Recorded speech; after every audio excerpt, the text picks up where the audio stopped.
নজর রাখতে হচ্ছে একেবারে এক্সিয়াম-4 মহাকাশ পাড়ি শুভাংশু শুক্লার মহাকাশী শুভযাত্রা ভারতীয় পাইলটের এক্সিয়াম-4 অভিযান দ্বিতীয় মহাকাশচারী পেতে চলেছে ভারত। রাকেশ শর্মার পর এবার মহাকাশে শুভাংশুর নতুন ইতিহাসের দোরগোড়ায় ভারত। মহেন্দ্র ক্ষণের কাউন্টডাউন একেবারে ইতিমধ্যে হয়ে গিয়েছে এবং সেখানে রীতিমতো মহাকাশের উদ্দেশ্যে পাড়িও দিয়ে ফেলেছে, অর্থাৎ এক প্রকার স্তর কিন্তু পার করে ফেলেছে এবং রীতিমতো সব কিছু ঠিকঠাক রয়েছে। এখনও পর্যন্ত স্টেজ 1, 2 এই মধ্যে কিন্তু কাটিয়ে ফেলেছে এবং যথারীতি কিছুক্ষণের মধ্যেই মূলত 28 ঘন্টার মধ্যেই পৌঁছে যাবে মহাকাশে এবং সেখানেই রীতিমতো আজ বিকেল 5টা থেকে 5:30টার মধ্যেই পৌঁছে যাবেন ISS অর্থাৎ স্পেস স্টেশনে কিন্তু পৌঁছতে চলেছেন ভারতীয় মহাকাশচারী, ভারতীয় পাইলটের হাত ধরে এই মহাকাশযান এক্সিয়াম-4 একেবারেই সরাসরি মহাকাশ যাত্রা সঠিকভাবে সম্পূর্ণ হল এবং মহাকাশ যাত্রার উদ্দেশ্যে পাড়ি। ইতিমধ্যেই কাউন্টডাউন শুরু হয়ে গিয়েছিল এবং ইতিমধ্যেই কিন্তু আর কিছুক্ষণের অপেক্ষা, বিকেল সব কিছু ঠিকঠাক থাকলে আগামী 5টা থেকে 5:30টার মধ্যেই একেবারেই পৌঁছে যেতে চলেছে এক্সিয়াম-4 ভারতীয় পাইলট, ভারতীয় মহাকাশচারী। এই সমস্ত বিষয় নিয়ে আমাদের সঙ্গে জুড়ে গিয়েছে ইতিমধ্যেই ঝন্টু বড়ায়ক রয়েছেন, অধ্যাপক রয়েছেন, পাশাপাশি বিশ্লেষক রয়েছেন। আমরা কথা বলবো তার সঙ্গে। ঝন্টুবাবু, স্বাগত আপনাকে ট্রাইব টিভি বাংলায়। দেখুন, দীর্ঘ 41 বছরের প্রতীক্ষার অবসান, অবশেষে দ্বিতীয় কোনো ভারতীয় মহাকাশে পাড়ি দিল আর সফলভাবে যাত্রা একদম হয়ে গেল, দেখা গেল।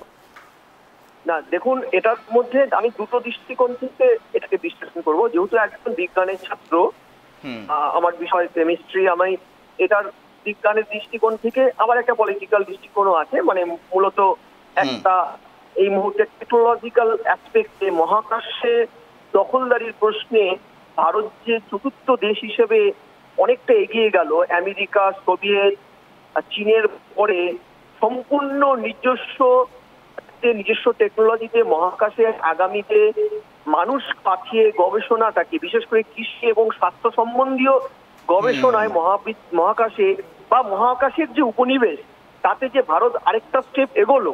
এবার অবশ্যই কেনেডি স্পেস সেন্টার থেকে ইলন মাস্কের যেটা স্পেস এক্স অক্সিয়াম-4 যেটা ড্রাগনের এটা স্পেস যেটা গেল, 3জন সহযাত্রীর সাথে ভারত গেল, সেটা পুরোপুরি ভারতীয় নয়।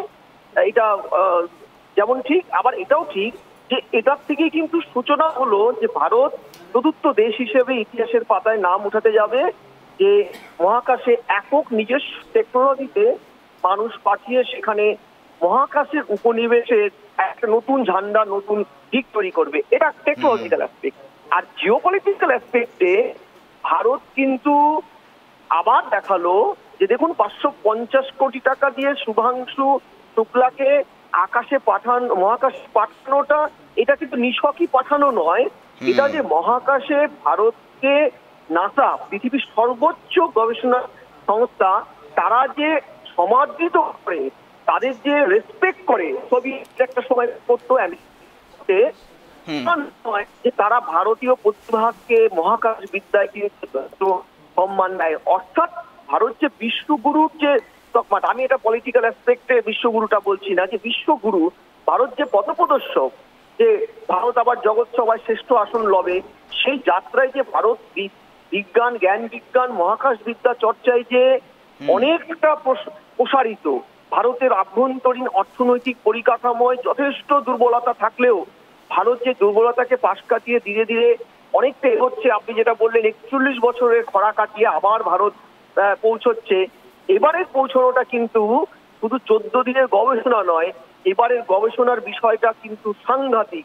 এখানে কিন্তু এই যে স্বাস্থ্য, যেমন ধরুন মেথি শাক, ডাল, এসব কি করে মহাকাশের শূন্য গ্র্যাভিটির মধ্যে তৈরি করা যায়, কিংবা বিভিন্ন ধরনের স্বাস্থ্যকর ওষুধের চিকিৎসার প্রভাবটা কি, এসব নিয়ে ভারত যে গবেষণার সাইডলাইনটা নিয়ে এবার গেল ইলন মাস্কের প্রাইভেট সংস্থার ইয়েতে, অক্সিয়াম মিশন 4-এর আয়তাধীন ড্রাগনের মাধ্যমে যে গেল, সেটাই স্পেস এক্স ড্রাগন, সেটাই কিন্তু যেটা ফ্যালকন 9 এই প্রজেক্টটা দিয়ে, সেটাই কিন্তু ভারত, আমি আপনাকে বলছি, নবদিগন্ত খুলল টেকনোলজি।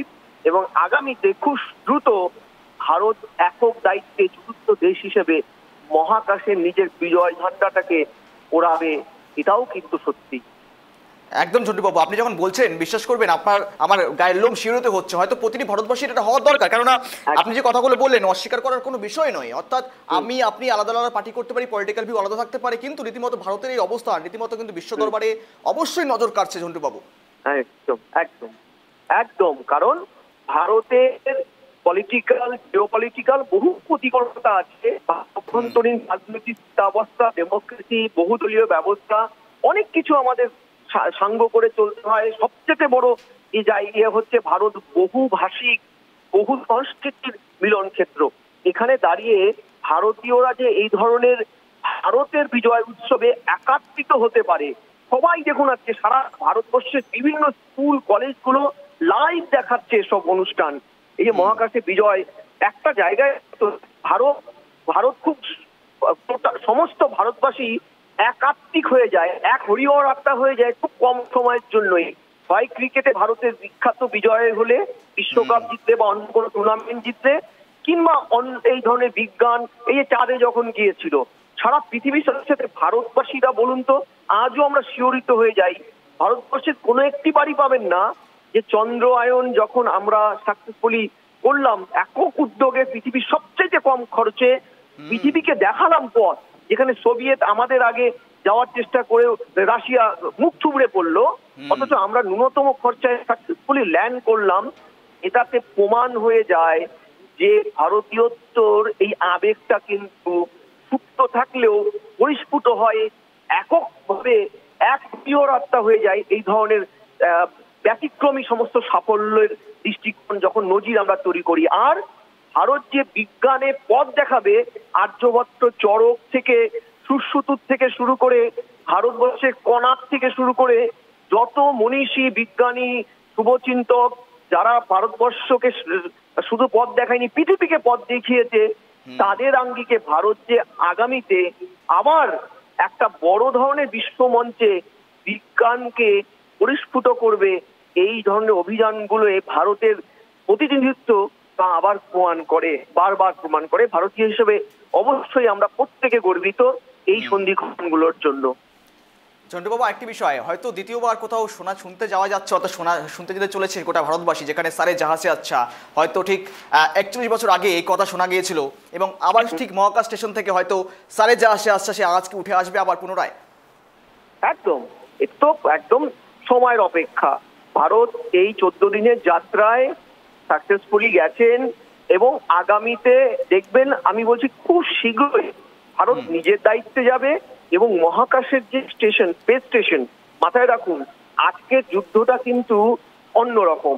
আজকের একটি দেশের সাথে আরেকটা দেশের যুদ্ধ অনেকগুলো স্তরে হয়, সেই স্তরগুলো ভূমণ্ডলীয় মাধ্যমের চাইতে গুরুত্বপূর্ণ হয়ে যায় স্পেসের দৃষ্টিকোণ থেকে। বায়বীয় যুদ্ধ, অর্থাৎ এখানে কিন্তু আজকের দিনে একটা দেশকে আরেকটা দেশ বোম ফেলে খুব একটা বেশি করে না, তাদের বিভিন্ন সিস্টেমগুলোকে যদি আমরা কন্ট্রোল করি।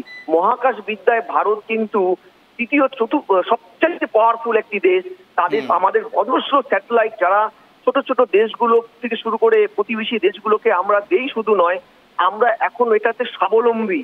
ফলে মহাকাশের স্পেস স্টেশনে আমাদের ভারতীয়দের, আপনি খেয়াল করুন, ভারত নিজের দায়িত্বে না পাঠালেও ভারতীয় বংশোদ্ভূতরা কিন্তু পৃথিবীর বিভিন্ন প্রান্তে, বিভিন্ন বিশেষ করে নাসায় আমরা রাজত্ব করছি।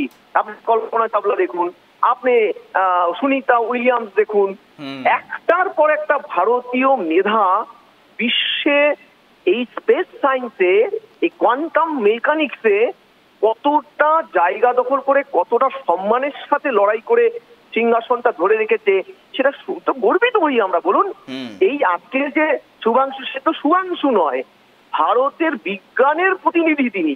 যে বিজ্ঞান নাগার্জুন থেকে, আর্যভট্ট থেকে শুরু করে, তার সূর্য সিদ্ধান্ত থেকে শুরু করে আদি ইতিহাস আছে আমাদের। আমরা মহাকাশে কতটা গবেষণা এগিয়েছিলাম, ঠিক আছে, বা আজও আছি, সেটাই আজকে প্রতিস্ফুট হতে যাচ্ছে। এবং আগামীতে আমরা বিশ্বাস করি ভারত কিন্তু জগৎ সভায় শ্রেষ্ঠ আসন নেবে, মহাকাশ বিদ্যায় অন্তত। বেশ বেশ, ধন্যবাদ ঝন্টুবাবুর সঙ্গে থাকার জন্য। 41 বছর আগে 1984 সাল উইং কমান্ডার রাকেশ শর্মা প্রথম ভারতীয় হিসেবে মহাকাশে পাড়ি দিয়ে ইতিহাস গড়েছিলেন।